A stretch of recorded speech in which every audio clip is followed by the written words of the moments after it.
سلام كمي تكونوا زخوركم تعزبت إذا channel لومون كم تلمود أو زمحرة ميديا هلون أزارارابن كمون حدش زغونو حبريت اللو بحدا خوينا كنده سمينا صمرو بزخون عينت من قد يلك الله بزخون عين من قد على حركة يودون قرصوهم فلتوي تزرع أمريكانتهم مزجب سبعة مسلات إيرترا تغيسهم بتقرأ حارفنا الإرتاح نوجينا تينهم جنا يخونني الزرع أمريكا حويسهم عربيان هاجرات من قصي إثيوبيا زي كونس هو حادث من مع برجراء فرسولي ኢትዮጵያ መጥቃዕቲ ድሮን ከም ዝፈጸመተ ገሊጹ እዚያውን ካልኦትን ዝሉ ሓድሽን እዋናውን ሓበሬታ ኣለዎ ብሓደ ኮይና ክንከታተሎም ኢና ፈለማ ነዛ ዩቲዩብ ቻናል ኣጋይሽ እንድሕራለኹም ግን ሰብስክራይብ ምግባር ቤተሰብ እዛ ዩቲዩብ ቻናል ኩኑ ከምኡውን እዛ ቪድዮ ብዙሕ ሰብ ክሪኣ ስለ ዘለዎ ላይክ ምግባር ኣይትረስዑ ዝተረኣየኩም ሓሳብ ከዓ ኣብ ቦታ ኮመንት ኣቕሙጡለይ ንቐፅል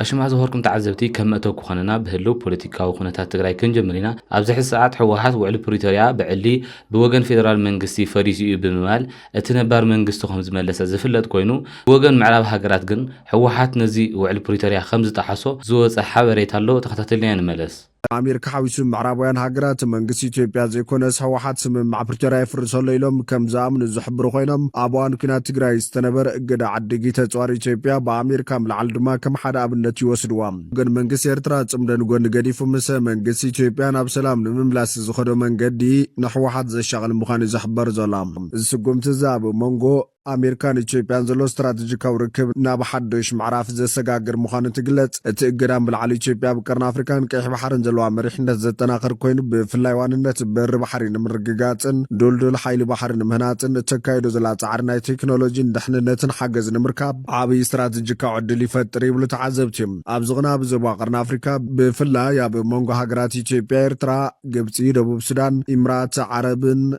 بمنجدي أمريكا بيلان زر إزلوا قلتفن زي تجمتن معبالتات زت بغتان بوليتيكا تجريد زلوا على كوانت خنم واحد جند زاب جمت زيتو عين عمتين منجدي ختل من لا يزوكاس بفلاي تاب مانجو من قصي تبان إيرتران كفتر تصفات جير لزول منجد عركن حريا سلامن نتمس الشعبية استعمد حوحات كاليتو صحاد جاز سعبن سجمتات حوحات رحق زي أموت مخانم زملاختني يبلو تعذبتيم أمبارك زخوركم تعذبتي كمتي إذا حابريتان كاتاتولو زصنحنا أبزح الساعات حوحات أمونغو تريفو خمزة الليو زمل كتنا وعلي بريتوريا بوغن إيتوبيا فريسو كبلوكوا بزح جزية انت وغاسة نقرقن كمتي إذا حابريتان كاتاتولو زصنحنا وعلي بريتوريا كفرز زغالة حوحاتي بموال اتي أو إيتوبيا تغير زنوير معقبون بزمهنات زي كمز تلعلوني إذا حابريتان زمل كتنا زخوركم تعذبتي بخالي وغن زخوركم تخاتاتلتي تمالي دكتور دبرت انقبر مكايل أبزغور مقلسي TBS تلفزيون أفتبوتا نسو أي تراخبن TBS TV زي تراخول المهنات اتناي ميديا نتقنت أب تقراي سلازيلة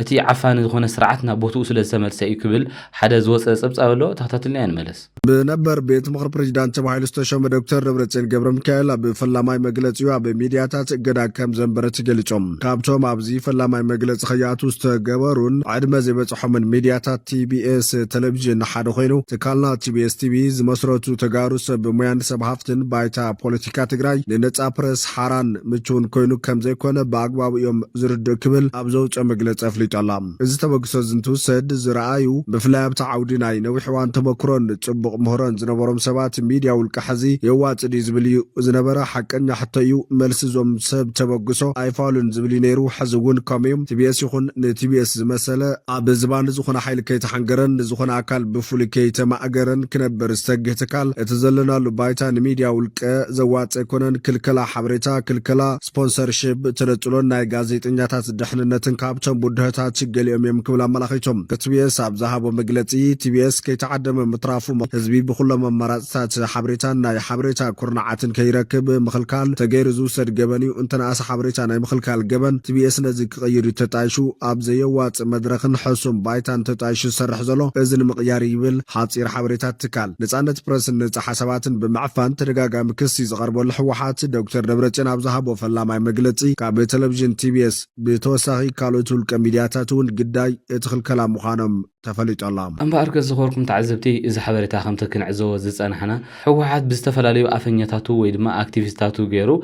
أب تግራይ ናይ ሚድያ ነጻነት ሓሳብካ ናይ ምግላጽ ነጻነት ከም ዘሎ እዮም ኩሉ ግዜ ዝዛረቡ እዚ ነገር ዝግን ዘረባ ጥራሕ እዩ ኣብ ትግራይ ኮይኑ ብሰላማዊ መንገዲ ክቃለስን ዝበለ ሰብ መዕፈን ኣሎ ከምቲ ትሪኦ ዘለኹም ዓበይቲ ሚድያታቱን ኣብቲ ዝተገበረ መግለጺ ኣይተሳተፉን እዚ ናይ نزا برس كم زي اللي أفتعد زملكتيو حوحت نزنجر زي أطبق زحزة نجاريو نعود راح تحشكرو زرح ميديا راح يقابون نزجبر كل جزء أتوم نتوجد الذي تحشكرو نزا زخون ميدياتات نمحور حبرتها كي يوصحوا كم زتري أزلهم مقاز جميرة ملوس ስለዚህ ኣብ ትግራይ ኾን ካነ ሚድያ ነፃነት ምርካብ ማለት ዘይሕሰብ ነገር ምዃኑን ካብዛ ሓበሬታ ምምልካት ንኽእል ኢና ዝኸርኩም ተዓዘብቲ እሽማር ዝኸርኩም ተዓዘብቲ ኣብዞም ብዝቕፅል ኣብ ትግራይ ዘለዉ ሰብ ሃፍቲ ኣብ ውሽጢ ትግራይ ዝእትዎ ዝነበሩ ጠላቕሓ ብዘይ ቀረፅ ከይኣቱ ከም ዝተኸልከሉ ዝወፀ ሓበሬታ ኣሎ ተኸታተልና ይንመለስ ኢንቨስትራትን ትግራይ ጥረቁሑት ካብ ቀረፅ ነፃ ከይእቱ ከም ዝሳገር ተገሊጾም ኣብ ክልል ትግራይ ዝንቀሳቐሱ ኢንቨስትራት ጥረቁሑት ካብ ቀረፅ ነፃ ካብ ወፃኢ ከይእቱ ድሕሪ ምእጋዶም ዓብዪ ክሳራ የጋጥሞም ምህላው ኣፍሊጦም ኣብ ክልል ትግራይ ኢንቨስትመንት ዝገብሩ ኢንቨስተራት ንስራሕቲ ህንፀት ዝውዕሉ ጥረ ነገራት ካብ ወፃኢ ከይእቱ ከም ዝተኸልከሉን ብዘይ ቀረፅ ከኣቱ ዝተፈቐደሎም ንብረታት ኣብ ወደብ ምስ በፅሑ ዝእገዳ ከም ዝተነበረሎምን ኮሚሽን ኢንቨስትመንት ክልል ትግራይ ኣፍሊጦም ኮሚሽነር ኮሚሽን ኣይተ ዳንኤል መኮነን ራድዮ ኣሃዱ ኣብ ዝሃቦ መብርሂ መንግስቲ ዝኽተሎ ዘሎ ናይ ኢንቨስትመንት ምትባዕ ፖሊሲ ብሰንኪ ኣብ ትግራይ ዘሎ ፖለቲካዊ ወጥራብ ግብሪ ኣይውዕልን ዘሎ ኢሎም እቶም ዝተኸልከሉ ጥረ ነገራት ንህንፀት ዝውዕሉ ንብረታት ኣልሚንየም ንህንፀት ዝውዕሉ ሓፂን መስትያትን ሰራሚክን ዘጠቃልሉ ምዃኖም ኣመልኪቶም ኣብ ካልኦት ክልላት ኢትዮጵያ ዝርከቡ ኢንቨስተራት ነቲ ናይ ኢንቨስትመንት መተባብዒ ተጠቒሞም ጥረቁሑት ካብ ቀረፅ ነፃ ካብ ወፃኢ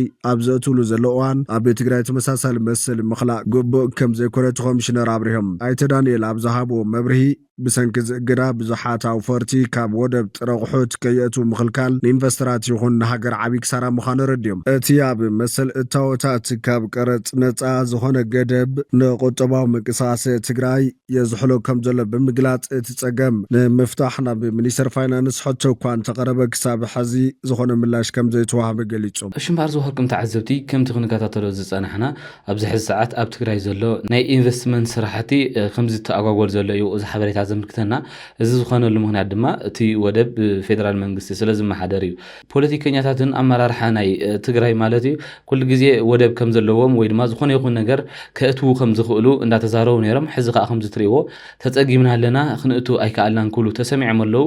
ኣበይ ደኣ እቲ ዝተኣማመኑሉ ዝነበሩ ወደብ ዘይጥቀሙሉ ደኣ እዚ ናተይ ሕቶ እዩ ዝኸርኩም ተኸታተልቲ ኣብ ዘለኩም ሓሳብ እስኪ ኣብ ቦታኩም ፅሓፉለይ እሽማር ዝኸርኩም ተዓዘብቲ ኣብዚ ከዓ ብዝቕፅል ኣረጋይ ብዛዕባ ኣብዚ ሕዚ ሰዓት ዘሎ ሁሉ ኩነታት ኣብ ዝገበረ ቃለ ምሕተት ብርጌድ ንሓመዱ ሰራዊት የብሉን ነጋዶ እዮም ሳዕሳዕቲ እዮም ንብርጌድ ንሓመዱ ይወቕሶ መለስ ክትከታተልና ይንመለስ ቀንዲ ምክንያት እቲ ምስ ትግራይ ምስ ኤርትራ ዝፈጠረቶ ፅቅምዶ ምዃኑ እናገለጹ ዝተፈላለዩ መንገድታት ትግራይ ተወቃሲት ክገብሩ ይስምዑ እዮም ብፍላይ ኣብቲ ኣባል መሪሕነት ዘለዉ ኣካላት ሚድያ እውን ኣለና ኢሎም ዝጭርሑ ወገናት ማለት እዩ ብመሰረት እዚ ድማ እቲ ፅምዶ ዓንቃፈ ምዃኑ ገሊፆም ዘላቕነት የብሉን ክብሉ ይገልጹ እሞ እዚ ሕዚ ኣሜሪካ ፈጢራቶ ዘላ ዓንቶ እውን ተናኺፍናዮ ዝኸድና ኤርትራን ኢትዮጵያን ናይ ምትዕራቕ ከይዲ እንድሕር ዳኣ ሰሚሩ ብድሕሪኡ ወያነን ደገፍቱን ኣብ ማእኸል በይኖም ክተርፉ እዮም ዝብል ነጥቢ ፀባሪቖም ነይሮም እዚ ነጥቢ እዚ ኣክቹዋሊ ናቶም ጥራሕ ኣይኮነን ዶክተር ደጀን መዝገበ ብወንበር ውድብ ናጽነት ትግራይ እውን ትማሊ ኣብ ሓደ ሚድያ ቀሪቡ እናገለጹ ዝነበረ ኮይኑ ኣብ ሜዳ ዝወግሐ ዝኸውን እዩ ሕወሓት ዝብል ነጥብታት ተልዒሉ ነይሩ እሞ እቲ ፅምዶ ማዕረኽ እንደዚ ኣብ ሕቶ ምልክት ኣቱ ድዩ ማለት ትምድኻም ምንቅስቃሳቶም ከም ቀንዲ ተወቀስቲ ንሕና ተጋሩ ክንከውን ንኽእል ኢና ናይ ብርጌድ ንሓመዱ ንኽዳም ብርጌድ ንሓመዱ ኣብ በረኻ ኣብቲ ኩናት እዋን እዮም ንሰሚዮም ጠሊሞም ነበረ ክነግረካ ሓቂ ኮይኑ ሰራዊት ዘይብሎም ሰራዊት ንሄና ኢሎም ሓሲቦም ሰብ ኣታሊ ኢሎም እዮም ስለዚ ብርጌድ ንሓመዱ ዝበሃል ሰራዊት ዝዋጋእ ሰራዊት ከም ዘይብሎም ታራ ደረፍትን ሳዕሳዕትን ምዃኖም ርኢና እዮም ናብቲ ፀበባ እዋን ኣብቲ ፀበባ እዋን ሰራዊት ንኤና ኢሎም ነይሮም እዋ ክነዋጋ ነበረ ስሊፍና ክንመፅእ ኢና ኢሎም ነይሮም ፈፂሞም ሓሰውቲ ምዃኖም ሻው እዮም ተገጢሞም ብስሩ ነጋዶ እዮም መብዛሕትኦም እቶም ብርጌድ ንሓመዱ ኢና ኢሎም ኣብ ቅድሚት ዝዛረቡ ዘለዉ ሰባት እቶም መራሕቲ ኢና ዝብሉ ዘለዉ ነጋዶ እዮም ናይ ባዕሎም ትካል ዘለዎም ናይ ባዕሎም ግዛዖም ዝዓዮም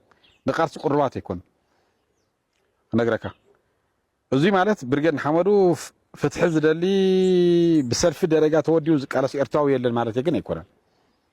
እሱ ክህልው ይኽእል እዮም ከምኡ ተሃልዮም ከዓ ንዓና ይምልከተናን የለዮም ኢና እንተስ ብሰልፊ ይወደው እንተስ ብዝኾነ ማሕበር ይወደው ንሕና ኤርትራውያን መውዳዎም ኣይንፀልአሎምን እንቃወሞ ነገር እውን የብልናን ዝድግፎምን ዝቃወሙን መንግስቲ ኤርትራ እዩ ናይ ውሽጥኩም ጉዳይ እዩ ዝኾነ ፓርቲ ብዛዕባ ኤርትራ ክቃለስየ ዝብል ናይ ኤርትራውያን ውድብ እንተሃልዩ ምስ ተጋሩ ዘተሓሕዞ ነገር ይብሉ ምሳና ዘተሓሕዞ ነገር ይብሉ ስለዚ ብርጌድ ሓመዱ ይበሉ ፈልሲ ይበሉ ዝኾነ ንፍትሕን ዲሞክራሲን ይበሉ ግዛዕ ይበሉ ሲ ንዓና ዝብልከት ጉዳይ ሰይኮነን በቃ አውዚ ኣይተእትውና ኢልና ኢና ንሕና ብሱ ስለ ናይ ኤርትራ ፓርቲ ተኮይኑ ስለ ኤርትራ ይሰርሕ ናይ ትግራይ ፓርቲ ተኮይኑ ንትግራይ ይሰርሕ ሓምዘቁዘቕ ምባል ኣየድልየካን ካልኣይ ኣብ ዝምልከተካን ኣብ ዘይምልከተካን ንዝኾነ ከባቢ ተወቃስን ንዝኾነ ፓርቲ ተወቃሲ ክትገብር የብልካን ስለዚ ብርጌድ ሓመዱ ብንግዳዕ ናይ ትግራይ ተሸኪሙ ኣስመራ ከኣቱ ዝሓስብ እንተነይሩ እሱ ኣይኸውንን ዕፁብ እዩ ሓደ ብርጌድ ሓመዱ ዝበሃል ናይ ብርጌድ ሓመዱ ኣባላት ኢና ዝብሉ ሰባት ንመንግስቲ ኤርትራ ዝቃወሙ ተኮይኖም ሞይዱ ክፍቲ እዩ ንሕና ንዕንቅፎም ንሕና ንክልክሎም ንሕና ንብሎም ነገር የለን ምስ መንግስቶም ይወድኡ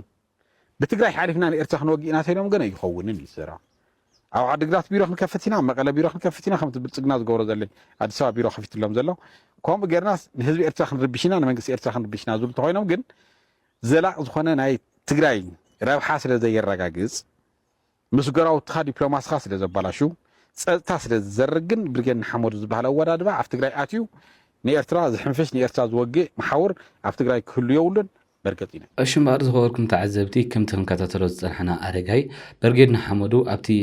كبان عزوان جزية سراوي لنا يوم حاسيومنا يوم سلزي حسوت يوم ساعتي يوم درفت يوم نجادو يوم أفتقال سون بأكل كساته زي يقولون عالم تكازلهم ساعات كلي وقيسوهم زلوا بمقصالون برجدنا حمودو بوجن تجري كونون إرترا كوج نهزي إرترا كربش أين فقد لنا أزنا جرزي فهزيم زي خون نجاري قبل تسمع زلوا بتوسخي بزعوات أمرون زول نجار اللي سكتخطت لنا الملس صمرو بزخون عينت منجد يلك الله بزخون عين منجد على حركة يودون قرصوهم فلتوي تزرع منجس إثيوبيا منجس إيرترا حانت تربية كف يوم تسمع معهم بحرق صرحي يوم لك زي السلم عبوبتهم عدم كوينهم كنت خاويرهم كنوري خليهم بس خل صادكم تلالي ورا وندليهم قدنهم كإيرترا مش إثيوبيا كواجو كنا إحنا عندل تجري كرب بشيء تجري كزرقة يلزم تنتهلي وتجري الدخيم وتجري يطفيو سوني نتجري يطفيو سولس نايب إرتاز السجر كاو فينشو أرحيق وزي حس نايب تجنا ويجيل حسو حسب جن إرتران منجس إرتران يتوفى إلك خيط حسب عارف تجري كوينات كتولعو بزخوانه من جديد تخوضوا جو عزو إرتران وصغيرة يتريقكم من كانت هاجرات وصغيرة يريقهم من زبالاشو تمرو زبالاشو دبلوماس خايلن جفات إلى أمريكا نختين هاجرات أتل أخويات كي تخفتا أتل تخيلكم ترى أتل السعودية العربية مكيراته أمريكا مكيراته إنجليز مكيرة حبرة أفريقيا مكيرو نا حبرة أفريقيا أبومبر كو نسمع خير كل إساس كل مين وين بكا كويلوي إنجليز كل مين يا بكا توهيلو طاليان لمينا بكا توهيلو أمريكا تسجل لنا نقول مشيتن بكا توهيلو السعودية العربية مكيرة بكا توهيلو سلزي دجر مزقو دو طعام عردهم دو سمرت دو زعم زعدو خنديا غوريوت دو شيشاي ماردو زبحال نوص نايقنقنا وطرت ስለዝሓደረን أشم أرزو خوركم تعذبتي كم تخن كاتاتلوز أنحنا أرجعي صمدو أحدك كود أي خدني فسيمن إثيوبيان إرتران تعارقان بحد خوينن أحد ترب إذا كسر حي خلانين ويدما كم تي قدم حزنا ورن سلامن كفتر أي خلانين كم جراو تجنت خابرن كنبرا نحنا وندليت لنا أيو كوينات كفتا دليت يبلان نحنا ونكبلي وتسمع إذا الله خوركم تعذبتي بخالي زينا خاز خوركم تخاتلتي أبزح الساعات السودان أو إثيوبيا أتيا بدرون متقعت 5 فص أمزوص حابريت الله تخاتلنا الملس سراي السودان أبل على إثيوبيا متقعت الدرون كم زفز أمتا جاليسو سراي السودان أبي إثيوبيا كل البنشانغول جومز بزفز أما متقعت الدرون نصها زركبهم صراحة يترديت كم استقعدوا تجاليسو إذا أبدو بسودان زركب كل البنشانغول جومز زوبا أسوسا وردا كومرو كاب زركب رساخت تما كومرو كاب زفز أما متقعت الدرون صراحة يتاتأم حاويسو بوحدو شمونت نصها سبات كم استقعتلو نبرتن كيلاتات تعنان حبيرام أبز حلفة معلتا سراي السودان كبهر درس تبقى درونات قبل علم عرفوا نفرت كارتو متقعت كم زفز أمان حنا كفد كم زخانة كتنك أزغان يخوينو كاب جزءات بولونير تبقى درون وتهدرات الرئيسي ببزح يركبوا لابس تبهالت كتما كومروك متقعت بمفزام عنوات كم زبصحة تقاليسو ዝኸበርኩም ተዓዘብቲ ከም ትኽንከታተሎ ዝጸናሕና ኣብ መንጎ ኢትዮጵያን ሱዳንን ዘሎ ውጥሪ እንዳኸረረ እንዳሓየለ ይኸይድ ኣሎ ብዛዕባ ኢትዮጵያን ሱዳንን ተወሳኺ ሓበሬታ ኣለና ተኸታተልና ይንመለስ መንጎ ሱዳንን ኢትዮጵያን ንሓድሕድካ ምክእሳሳብ ዝረኣየሉ ዘሎ ግዜ መንጎተን ክልተ ሃገራት ውጥሪ ዓሪጎ ከም ዘሎን ኣብ ደባት ናይ ክልቲአን ሃገራት ድማ በዝሒ ሰራዊት ይዓርድ ምህላው ተገሊጹ ሓንቲ ኣሸርቅ ኣውሰጥ ትበሃል ብቋንቋ ዓረብኛን እንግሊዝኛን ዜናታት ትዝርግሕ ማዕከን ዜና ዘርጊሓቶ ኣብ ዘላ ጸብጻብ ድማ ሱዳን ንኢትዮጵያን ሓይልታት ቁልጥፍ ደገፍ ትደግፍ ከም ዘላ ክስ ድሕን ምቕራባ ብወገን ኢትዮጵያ ድማ እቲ ክስ ተነጺጉ ሱዳን ንሓይልታት ሕወሓት ኣብ መሬታት ትድግፍ ኣላ ዝብል ክስ ድሕሪ ምቕራቡ ክልቲአን ሃገራት ኣብ ተፋጠጥ ከም ዘለዋን ኣብዚ እዋን ድማ ኣብ ዶባት ናይ ክልቲአን ሃገራት ብኽልቲ ወገናት ሰራዊት ይዓርድ ምህላውን ይሓቢራ ብጀካዝ እውን ኣብ መንጎ ሱዳንን ኢትዮጵያን ዳርጋ ዲፕሎማስያዊ ርክባት እንዳተበተኸ ይመጽእ ከም ዘሎን ወላ እውን ሱዳን ዕላዊ እንተዘይገበረቶ ኣብ ኢትዮጵያ ዘሎ ኣምባሳደራት ስሒባቶ ምህላዋ ተሓቢሮ ሱዳን ኣብ ልዕሊ ኢትዮጵያ ንሓይልታት ቁልጥፍ ደገፍ ትደግፍ ከም ዘላ ድሕሪ ዘቕረበቶ ክስታት ድማ ኣብቲ ምስ ኢትዮጵያ ዘዳወባ ከባቢታት ሓደሽቲ ኣሃዱታት ተዋፍር ከም ዘላ ብወገን ኢትዮጵያ እውን ኣብ ዶባት ብርከት ዝበለ ሰራዊት ናይቲ ሃገር ይንቀሳቐስ ምህላዊ ተገሊጹ በዚ ኸኣ እዘን ክልተ ሃገራት ካብ ዝኣቴናሉ ዘለዎ ዲፕሎማስያዊ ወጥሪ ናብ ኩናት ከየምርሓ ይስጋእ እዩ ዘሎ እዚ ከምዚ ኢሉ እንከሎ ድማ ብወገን ግብፂ ንሱዳን ንምድጋፍ ጻዕርታት ይግበር ከም ዘሎን ማሕበር ሃገራት ዓረብ ከምኡ ድማ ካልእ ዓለም ለኻዊ መድረኻት ከዓ ንሱዳን ብምድጋፍ ኣብ ልዕሊ ኢትዮጵያ ጸቕጢ ንምግባር ግብፂ ምንቅስቓስ ጀሚራ ከም ዘላ ተሓቢሩ እዚ ከዓ ነቲ ዘሎ ወጥሪ መሊሱ ዘጋደዶን ነቲ ዞባ ድማ ናብ ካልእ ግጭት ከየምርሖ ተሰጊኡ ዘሎ ጉዳይ ኮይኑ ምህላው እውን ተገሊጹ ኣሽምባር ዝኸበርኩም ተኸታተልቲ ከምቲ ክንዕዘቦ ዝጸንሐና ኣብዚ ሕዚ ሰዓት ኣብ መንጎ ሱዳንን ኢትዮጵያን ጦርነት ወይ ድማ ኩናት ከይኸፈት ልዑል ስጋኣት ከም ዘሎ እዩ እዚ ሓበሬታ ዘምልክተና ዝኸበርኩም ተኸታተልቲ ኣሽምባር ዝኸበርኩም ተዓዘብቲ ካብዚ ብምቕጻል ኣብ መንጎ ኢትዮጵያን ኤርትራን ዘሎ ሓደሽቲ ምዕባለታት ብወገን ኢትዮጵያ ልዑል ዝኾነ ተሓጓስ ከም ዝፈጠረሎም ዝተፈላለዩ ሰባት ሓጎሶም ይገልጹ ኣለዎ እዮም እስኪ ሓንቲ ቪድዮ ላ ተኸታተልና ይመለስ ለዛ ነው የሰበር ምላችሁ መሬት ላይ ባለው ግን በቀጣይ ጥቂት ጊዜ ውስጥ ወር ይፈጃል ወይ 2 ወር ይፈጃል ወይ ነገር ግን በመጪዎቹ ጥቂት ጊዜያቶች ክቡር ጠቅላይ ሚኒስትር ዶክተር አብይ አህመድ ወደ አስመራ ያቀናሉ በተመሳሳይ ክቡር ፕሬዝዳንት ኢሳያስ አፈወርቂ ወደ ኢትዮጵያ ይመጣሉ በዛም የሁለትዮሽ ግንኙነትን እስከ ዛሬ ከነበረው ሁኔታ ባለፈ በአዲስ ምዕራፍ የሚበይን የሚወስን ስምምነቶችን ያደርጋሉ ከስምምነቶች አንዱ ኢትዮጵያ የአሰብ ወደብን ያለምንም ገደብ የምትጠቀምበት ከአሰብ ወደ መቀሌ ከአሰብ ወደ አስመራ ከአሰብ ወደ አዲስ አበባ የባቡር የፈጣን መንገድ እንዲሁም የኤርፖርቶች መስፋፊያ የሚከናወንበት የኃይል መሰረተ ልማት የሚዘረጋበት የኢትዮ ኤርትራ ቦርደር ኮሚሽን ወደ ትግበራ የሚገባበት በተመሳሳይ ኢኮኖሚያዊ ትብብሮች የሚደረጉበት በእነዚህ ዙሪያዎች ሰፋፊ የጸረ ሽብር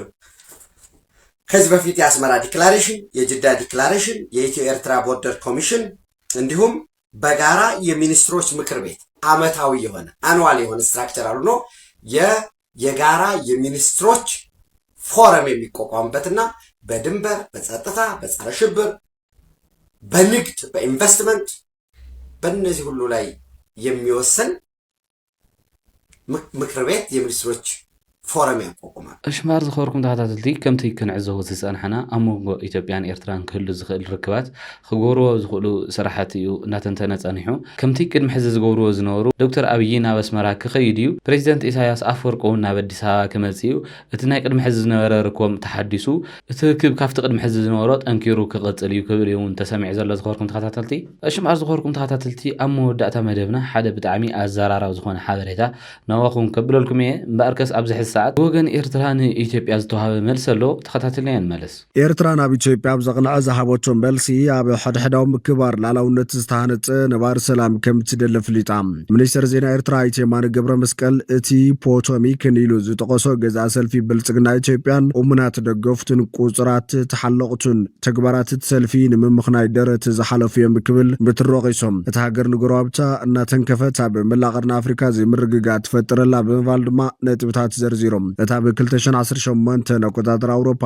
ተስፋ ተነቢሩሉ ዝነበረ ዕርቀ ሰላም ኤርትራን ኢትዮጵያን ድሕሪ ምዝዛም ኩናት ትግራይን ድሒሩ ድማ ብወገን ኢትዮጵያ ዝቐረበ ናይ ይግበን ሕቶ ኣፍ ደገ ባሕሪ ኤርትራ ተደዊኑ ክልቲአን ሃገራት ድማ ኣብ ድርኩኺት ኩናታት የነለዋ ኣብ ዝሓለፈ ሰሙናት ምምሕዳር ዋሽንግተን ነታ ብላዕሊ ኤርትራ ብ2021 ንዝተፀዓነ እገዳ ክለዓልን ምስ ኣስመራ ዝፀንሐ ዝምድና ክመሓሽን ዝብል ምዕባለታት ተራእዮም ሚኒስተር የማነ ዝዳሕረዋይ ዘቕረበ ክሲ ንመንግስቲ ብልፅግናን ተሓለቕትን ኣብ ምንታይ ፍሉይ ጉዳይ ምዃኑ እኳ እንተዘይመልከተም ኣብ ዝሓለፈ ሰሙን ኤምባሲ ኤርትራ ብሕቡራት መንግስታት ኣሜሪካ ነቶም መዝገብ ሰብኣዊ መሰላት ኤርትራ ጠቒሶም ነቲ ምምሓሽ ዝምድና ኣሜሪካ ኤርትራ ዝተቃወሙ ገለ ሰባት ተመልኪቱ መግለፂ ኣውፂኡ ምንባሩ ኣይርስዓን እቲ ብ29 ማዝያ ዝተዘርግሐ መግለፂ እቶም ነዚ እዋናዊ ጉዳያት ተመልኪቶም ብዝተፈላለዩ መንገዲ ርእቶታቶም ዘቕርቡ ዘለዉ ውልቀ ሰባት ነፃ ተንተንቲ ተመሲሎም ዝቐርቡ ተኸፈልቲ ሎቢታት ምዃኖም ብምጥቃስ ነቲ ተፈጢሩ ዘሎ ተስፋታት ንምዝራግ ናብ ዝበለ ዝተመረፀ ትራኻታቶም ተመሊሶም ጥርጣሬታት ክእትዉ ይፍትኑ ከም ዘለዎ ቂሽ ነይሮም ሕማቕ ኣተሓዛ ሰብኣዊ መሰላት ዘለዋ ምርጫ ዘካይድ ዲሞክራሲያዊ ቅዋማ መንግስቲ ዘይብላ ነቲ ካብ ፅባሕ ናፅነት እትሒዛ ኣብ ዝተኸተለቶ ወተሃደራዊ ምልካዊ መንግስቲ ሒዛ ትቕፅል ምስ ዘላ ሃገር ዝግበር ብልዓል እገዳን ምምሓሽ ዝምድናታትን ተሰዓርነት ኣሜሪካ ዘመልክት ንምልካዊ ስርዓት ድማ መጎስ ምዃኑ ዝገልፅ ርእቶታት እዩ ካብ ገለ ፖለቲከኛታት ኣሜሪካ ቀሪቡ ነይሮም ኣይቴማዶ ኣብቲ ኣብ ማሕበራዊ መራኸብታት ኤክስ ኣብ ዘርግሖ ጽሑፍ እሙናት ሰዓብትን ተሓለቕትን ብልጽግና ሕዝውነት ሱር ጠንቂ ናይቲ ኣብ ዞባ ቀርና ኣፍሪካ ዘሎ ቅልውላው የመኽኒሉ ኣለዉ ብምባል ኣብ ልዕሊ ኣዲስ ኣበባ 3 ፍሉያት ቅሬታታት ተቐሚጦም ቀዳማይ ኢትዮጵያ ምስ ሶማሊላንድ ኣብ ጥሪ 2024 ዝፈረመቶን ኣዲስ ኣበባ ስታት 20 ኪሎ ሜትር ገማግም ባሕሪ ሶማሊላንድ ን50 ዓመት ክራይ ዝሃበ መዘክር ምርድዳእ ጠቒሶም እዚ ስምምዕ ዝምግሃስ ላዕላውነት ሶማልያ ተባሂሉ ብሰፊሑ ዝተወገዘ ምንባረ ይርስዓን ካልኣይ ብጉህድ ወተሃደራዊ ምፍርራሕ ዝተደገፈ ብወደብ ዓሰብ ናይ ኤርትራ ኣቢሉ ላዕላዊ መእቶ ባሕሪ ንምርግጋፅ ዝዓለመ ዘየሕልል ናይ ሚድያን ዲፕሎማስን ወፍሪ ሳልሳይ ኢትዮጵያ ብኩናት ሕድሕድ ሱዳን እትገብሮ ምትእትታው ጠቒሶሎም በዚ ድማ መንግስቲ ኢትዮጵያ ብልዕሊ እቲ ዞባ ከቢድን ብዙሕ ፀፍሒ ዘለዎን ሳዕቤን ፈጢሩ ምህላው ዘርዚሮም ሰበስልጣን ኤርትራ ዓሰብ እንተስ ብሰላማዊ መንገዲ እንተስ ብሓይሊ ምውሳድ ዝብል ሓሳብ ከሰጉም ፀንሑ ኮይኖም ኤርትራ ትኽታኹን ዘይምኽኒን ኩናት ንምውላዕን ዝዓለመ እዩ ክትብል ገሊፃ ነይራ እቲ ሚኒስተር ነቲ ኣዲስ ኣበባ ተቕርቦ ዘላ ኤርትራን ካልኦት ዞባዊ መንግስታትን ኣብ ልዕሊ ኢትዮጵያ ኪዳን ሓይልታት ፈጢረን ውዲት ይኣልማ ኣለዋ ዝብል ትረኻ ነቲ ሓቀኛ ምንጭ ናይቲ ወጥሪ ንምኽዋል ዝግበር ግሉፅ ፈተነ ክብል ነፂግዋ ከም መባሃሉ ንቐርኒ ኣፍሪካ ናብ ቅልውላው ዝደፍኦ ዘሎ ናይ ኢትዮጵያ ህርፋን ምስፋሕፋሕ እምበር ናይ ጉራብታ መልሲ ኣይኮነን ቀዳማይ ሚኒስተር ኣብይ ኣሕመድ ኣብቲ 13 ጉንበት